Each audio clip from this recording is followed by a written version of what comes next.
منصور دوانقی نے رات کا وقت تھا، امام جعفر صادق کے گھر کو آگ لگوا دی۔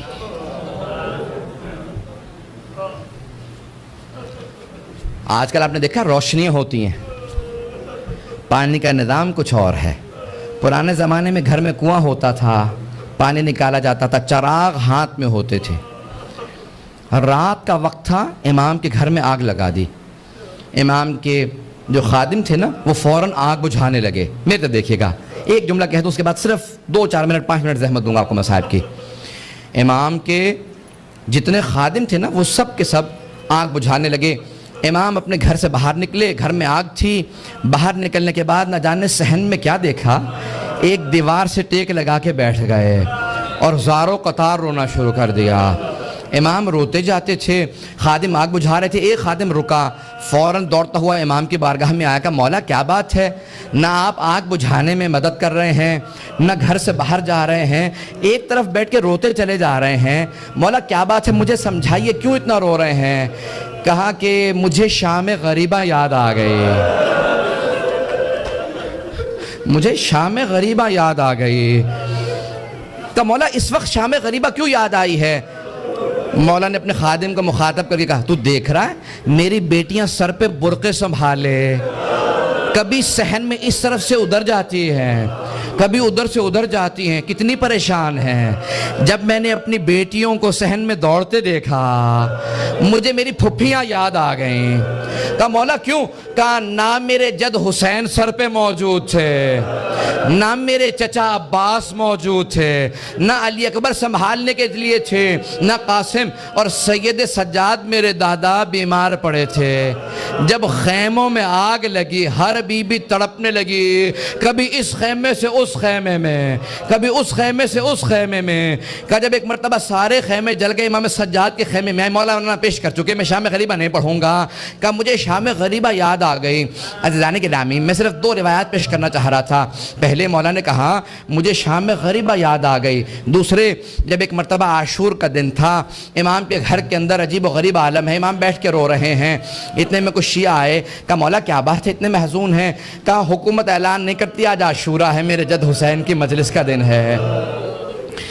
وہ جو شیعہ آئے تھے ان میں سے ایک نے کہا کہ مولا آپ کو مجلس کریں گے؟ امام نے کہا ہاں۔ کہا تمہارے بابا مرثیہ کہہ دیا کرتے تھے، اشعار کہتے تھے، تم بھی شعر کہتے ہو؟ کہا ہاں مولا۔ کہا میرے جد حسین کی شان میں کوئی شعر کہا ہے؟ کہا جی مولا۔ کہا ذرا کچھ مصائب کے اشعار سنا دو، آپ بھی دوڑے پڑتے ہیں نا۔ امام نے کہا ہاں ذرا کوئی مصائب کا بند سنا دے۔ کھڑا ہوا پڑھنا چاہتا تھا، امام نے کہا رک جا، ابھی نہ پڑھنا۔ ایک مرتبہ ایک امام نے خادم سے کہا ذرا یہاں پردہ کھینچ دے۔ پردہ کھینچا گیا۔ امام نے خادمہ کو آوازی ذرا میری ماں سے کہنا مجلس میں آ جائے۔ امام کی والدہ کا نام جانتے ہیں نا سب، حضرت ام فروا، سب جانتے تھے امام کی والدہ حضرت ام فروا ہے۔ امام نے خادمہ کو آواز، میری ماں سے کہہ دے میرے جد کی مجلس ہو رہی ہے، مجلس میں آ جائیں، میری بیٹیوں کو آواز دے دو، میری بہنوں کو بلا دو۔ سب پردے کے پیچھے آ کے بیٹھ گئے۔ امام نے کہا اب مصائب شروع کر دے۔ اس نے مصائب پڑھنا شروع کیا۔ جب مصائب پڑھ رہا تھا، روایت کے الفاظ میں نے خود پڑھی ہے، مستند روایت ہے، بڑے بڑے علماء فقہا سے سنی ہے۔ مصائب پڑھتے پڑھتے ایک مرتبہ اس نے آواز سنی کہ امام کی والدہ کے بین کی آواز آ رہی ہے۔ حضرت ام فروا بین کرنے لگی، ہائے میرا جد مارا گیا، ہائے حسین مارا گیا، بین کرنے لگی۔ اب امام صادق سے برداشت نہیں ہو رہا تھا، آنسو بہ رہے تھے، ریش تر تھی، امام نے امامہ اتار رکھا تھا، تڑپ رہے تھے۔ وہ جو مصائب پڑھ رہا تھا نا، وہ امام کی والدہ کے خاندان سے تھا۔ اس نے مخاطب ہو کے کہا اے ام فروا، اگر آپ زیادہ روئیں گی نا تو آپ کا بیٹا جعفر صادق آپ کو دلاسا دینے آئے گا، آپ کو سینے سے لگائے گا، آپ کے آنسوؤں کو صاف کرے گا، آپ کی چادر کو سنبھال کے رکھے گا۔ لیکن اے ام فروا، آپ کی پھپھیاں جب میدان کربلا میں رو رہی تھی، کبھی شمر تازیانے مارتا تھا، کبھی خولی تازیانے مارتا تھا، بس بھئی اجرکم اللہ میں تمام کر دیتا۔ ایک مرتبہ روایت کے الفاظ یہ ہیں، سارے مدینے والے امام صادق کے دروازے پہ جمع ہو گئے، نہ جانے کیا ہو گیا، اس بلند آواز سے سب رو رہے ہیں، سب دروازے پہ آ گئے۔ امام نے دروازے کی طرف اشارہ کیا، امام نے کہا الباب الباب، دروازہ بند کر دو، دروازہ بند کر دو۔ پوچھا مولا کیا بات ہے؟ کہا میرا چھوٹا سا بیٹا بے ہوش ہو گیا۔ کسی نے پوچھا یہ کون سا بیٹا؟ کہا موسیٰ کاظم۔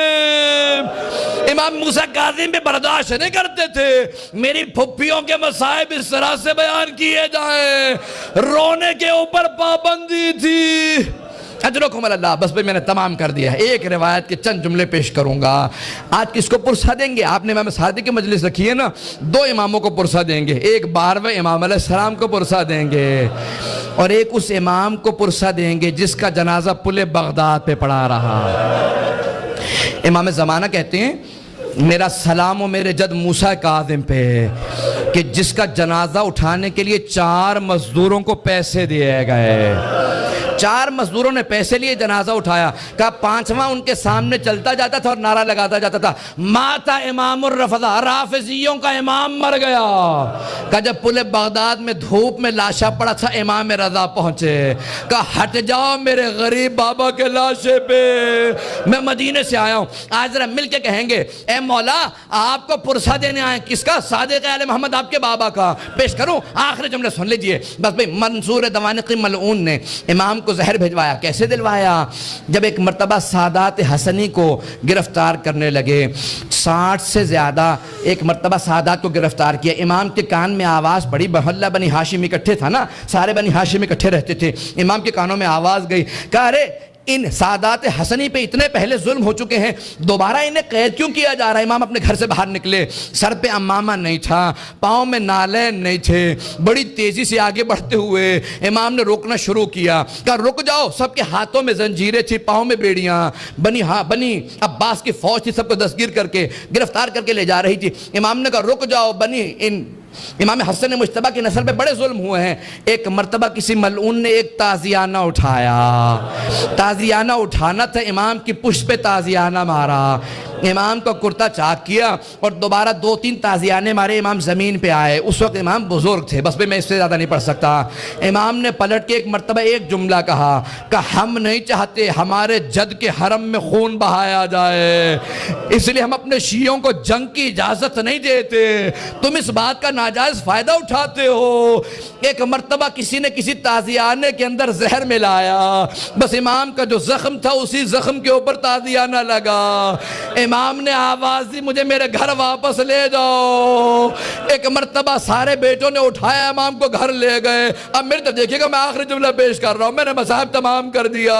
مولا آپ کے بیٹے آپ کو اٹھا کے گھر لے آئے، ایک بیٹا بار بار رخسار پہ رخسار کو رکھتا تھا، بار بار کہتا تھا میرے بابا کو پانی پلا دو ذرا، مولا کربلا میں آ کے دیکھے۔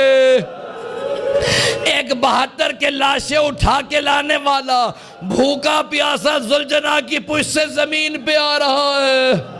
الا لعنت اللہ علی القوم الظالمین وسیعلم الذین ظلموا ای منقلب ینقلبون۔ بس میں وقت نہیں تھا کہ میں تفصیل سے پیش کرتا، ہاتھوں کو بلند کریں گے، 2 جملے دعا کے پیش کروں گا۔ پروردگارا واسطہ امام جعفر صادق کے اس تابوت کا بڑی تعظیم سے اٹھایا گیا، ہزاروں کا مجمع تھا، سب کاندھا دینا چاہتے تھے، ہاتھوں پہ تابوت چل رہا تھا کہ ایک مرتبہ جنت البقیع تک پہنچا۔ امام موسیٰ کاظم علیہ السلام نے بڑی تعظیم سے شان و شوکت سے کہا ہٹ جاؤ، میرے دادا کے پہلو میں میرے بابا کی قبر کو تیار کرنا۔ بڑی تعظیم سے قبر مطہر میں اتارا گیا۔ میرا دل کہتا ہے کہ امام صادق بہت رو کے کہتے ہوں گے اے میرے بیٹے موسیٰ کاظم، آج بڑی تعظیم سے مجھے تو دفنا دیا، لیکن میری نگاہوں میں آج بھی میرے جد حسین کا لاشا ہے کہ میرے دادا سید سجاد لاشے کے ٹکڑوں کو کیسے جمع کر رہے تھے۔ پروردگارہ سید الشہداء کی عظمتوں کا واسطہ، امام صادق کی عظمتوں کا واسطہ، دنیا میں امام زمانہ کا ظہور میں تعجیل فرما، ظلم کا خاتمہ فرما، داعش کو طالبان کو غارت فرما، آل سعود کو آل یہود کو غارت فرما، مومنین کی حفاظت فرما۔ ربنا تقبل منا انک انت السمیع العلیم بحق محمد وآلہ الطیبین الطاہرین المعصومین۔